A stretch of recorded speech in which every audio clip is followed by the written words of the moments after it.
Texas Representative John Ratcliffe laid the smackdown on former Special Counsel Robert Mueller during the much-anticipated Mueller hearings. As the nation watched, Ratcliffe exposed Mueller as a partisan hack who went after President Donald Trump with a standard not allowed in the law. Ratcliffe: Good morning, Director.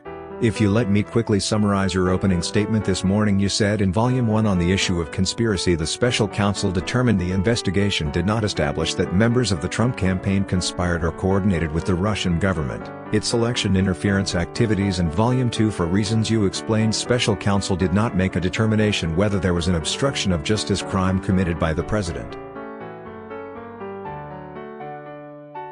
Is that fair? Mueller: Yes, sir.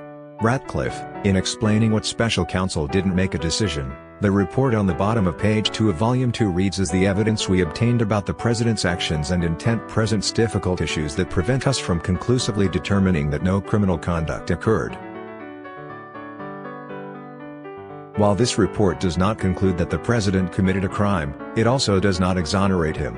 Now, I read that correctly? Mueller: Yes. Ratcliffe: Now, your report, and today you said that all times the special counsel team operated under was guided by and followed Justice Department policies and principles.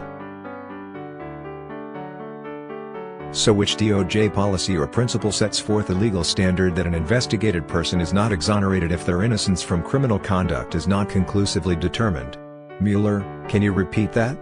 Ratcliffe: Which DOJ policy or principle sets forth a legal standard sets forth a person is not exonerated if their criminal conduct is not conclusively determined? Where is the DOJ policy that says that? Let me make it easier. Is there? Can you give me an example other than Donald Trump where the Justice Department determined that an investigated person was not exonerated because their innocence was not conclusively determined? Mueller: I cannot. Ratcliffe: I have 5 minutes.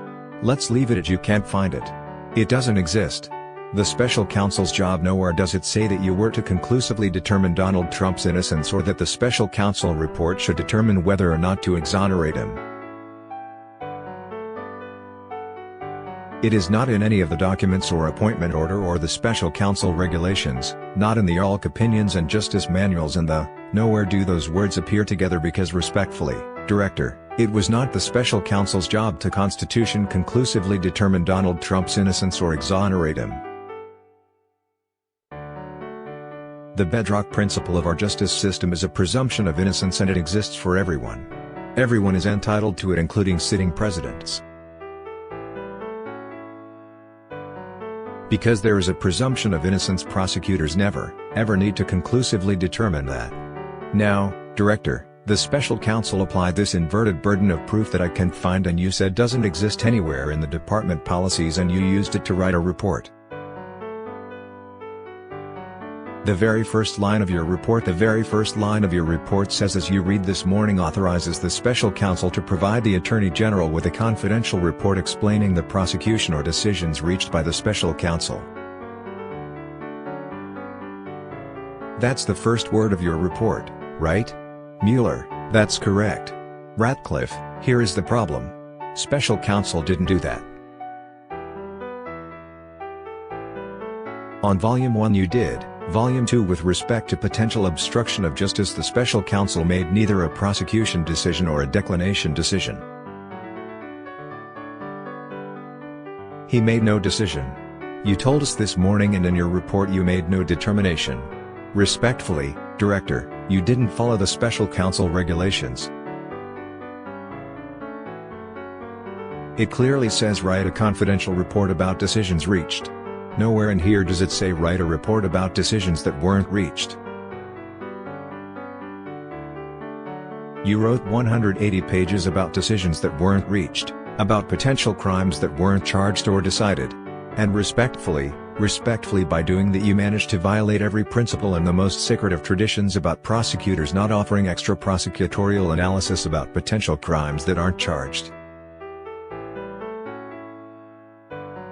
So Americans need to know this as they listen to the Democrats and Socialists on the other side of the aisles as they do dramatic readings from this report that Volume 2 of this report was not authorized under the law to be written. It was written to a legal standard that does not exist at the Justice Department. And it was written in violation of every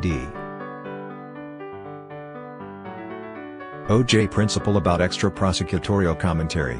I agree with the chairman this morning that Donald Trump is not above the law, but he shouldn't be below the law where Volume 2 of this report puts him. Facebook has greatly reduced the distribution of our stories in our readers' news feeds and is instead promoting mainstream media sources.